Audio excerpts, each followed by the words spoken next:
안녕하세요. 요약택입니다. 개인택시 부재 폐지 후 충격, 이대로 괜찮을까에 대해서 생각해 보았습니다.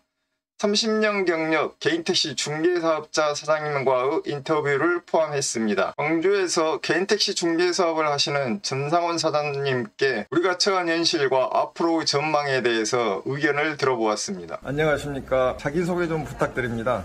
예, 강주 60야 2호 개인택시 하고 있는 전상원입니다. 개인택시는 언제부터 하셨나요? 90년도부터 개인택시를 했습니다. 양도 양수 중개사업을 하시는 걸로 알고 있는데 언제부터 그 사업을 하셨습니까? 그 개인택시 하면서부터 중개를 하기 시작했습니다. 그 해 첫 해는 한 대, 그 이듬해는 세 대, 뭐 이런 식으로 점차 늘어나기 시작했죠, 매매도. 그러면 30년 이상 되셨는가요? 예, 한 30년 남짓 됐습니다. 아, 예.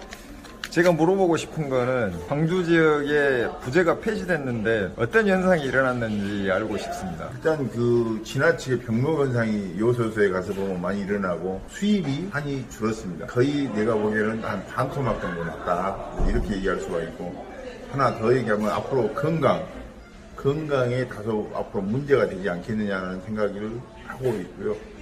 이게 앞으로 한 3개월에서 6개월 정도 지나고 나면 다른 변화가 오지 않겠느냐 하는 생각도 하고 있습니다. 그러면 그 부재 폐지로 인해서 수입은 절반 정도로 줄었고 또 사람들이 쉬지 않고 일을 하려고 하기 때문에 건강상 문제가 생길 것이다 라고 말씀해 주셨는데 앞으로 부재 폐지가 계속 유지될 것이라고 보십니까? 어떻습니까? 그러지 않습니다. 한 분기 정도 지나면 다른 대안이 나오지 않겠느냐. 누가 정부에서 다른 대안을 내놓지 않는다고 하면 또 다른 사회 문제가 발생할 걸로 예측합니다. 개인적으로. 부재 폐지가 어느 정도 변동 가능성이 있다고 말씀을 해주셨는데 부재 폐지의 장점이라고 들면 어떤 점이 있을까요? 네, 개인택시를 통상적으로 젊은 사람들을 이렇게 하는 분들을 보면은 계속 일을 할 것 같이 하는데 한 3개월 정도 지나고 나면 아니 이거 좀 너무 지나친 거 이게 잘못 힘들어서 못하겠다라고 그때부터 부재가 있으면 좋겠다라고 이렇게 얘기하는 분들이 들어있고 지금 현재 상황에서는 젊은 분들은 그게 좋겠지만은 나이 드신 분들은 이게 건강 문제가 있다고 크다고 걱정을 하는 분들이 많고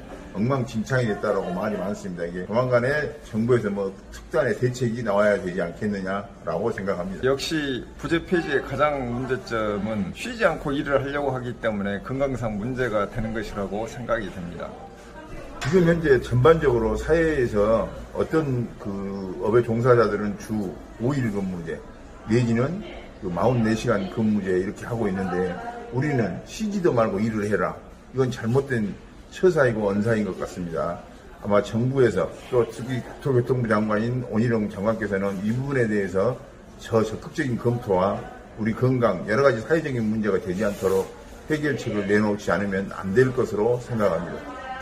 감사합니다. 다음으로는 저 영상에 대해 댓글을 달아주신 모든 분들께 감사드리며 부재 해제에 대한 댓글을 살펴보겠습니다. 먼저 리리님은 대전 기준으로 부재가 해제되니 금요일 토요일 저녁에도 빈차가 줄줄이 다닌다. 부재를 해제할 것이 아니고 요금이나 올려야지 정말 답답하다. 이렇게 올려주셨고요. 행운택시님은 부재 해제 후에 자유를 찾았다. 건강도 찾았고 삶의 질이 좋아졌다고 올려주셨습니다. 택시비도 현실적으로 올리면 좋겠다라고 댓글을 달아주셨는데 모든 것을 자율적으로 쉬는 날도 자율적으로 결정하기 때문에 삶의 질이 좋아졌다고 말씀해 주신 것 같습니다. 찰리님은 부재 해제가 우선이 아니고 요금이 우선이다라고 말씀해 주셨고요. 원희룡 장관과 각 시도시장은 하루만 택시 영업 직접 해봐라. 택시들이란 말도 안 되는 소리 나오는지 기사는 수익이 얼마인지 참으로 타당한 지적 같습니다. 택시에 대한 경험을 얻으면서 책상에 앉아서 정책을 위반하니 이런 결과가 나오는 것이죠. 대구에서 종환님은 수입은 줄어든다. 빈차 바글바글하다. 뒤질지 모르고 해봐라. 자다가 뒤진다. 정말 리얼한 표현을 해주셨고요.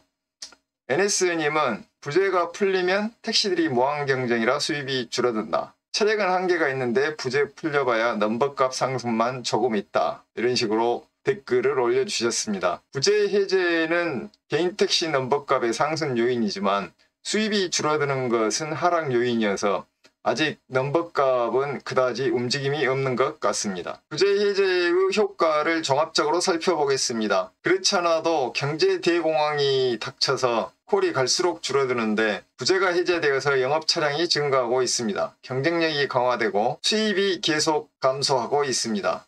부재가 없기 때문에 과로를 하게 되고 피로가 누적이 되면 건강이 악화될 가능성이 많습니다. 그렇지만 다른 반면에 부재가 없기 때문에 삶의 질이 향상될 수도 있습니다. 요금 인상은 반드시 필요한 것으로 보이고요. 부재 해제에 대한 보완 대책이 국토부에서 빨리 나와야 될 것 같습니다. 오늘의 요약입니다. 부재 폐지의 효과로 전국의 모든 지역에서 수입이 감소하고 과로가 발생하는 현상이 빚어지고 있습니다. 국토부에서는 보완 대책이 필요할 것 같은데 요금 인상은 반드시 필요합니다. 저의 경험으로는 한두 달 지나면 부재 있을 때와 마찬가지로 일주일 일을 하게 되면 꼭 하루나 이틀은 반드시 쉬게 됩니다. 따라서 수입이 대폭 늘지는 않습니다. 부재 해제는 삶의 질을 높일 수 있는 계기가 됩니다. 각자 스케줄을 잘 조정해서 삶의 질이 높아지는 개인 택시가 됐으면 좋겠습니다. 감사합니다. 도움이 되셨다면 구독과 좋아요를 부탁드리겠습니다.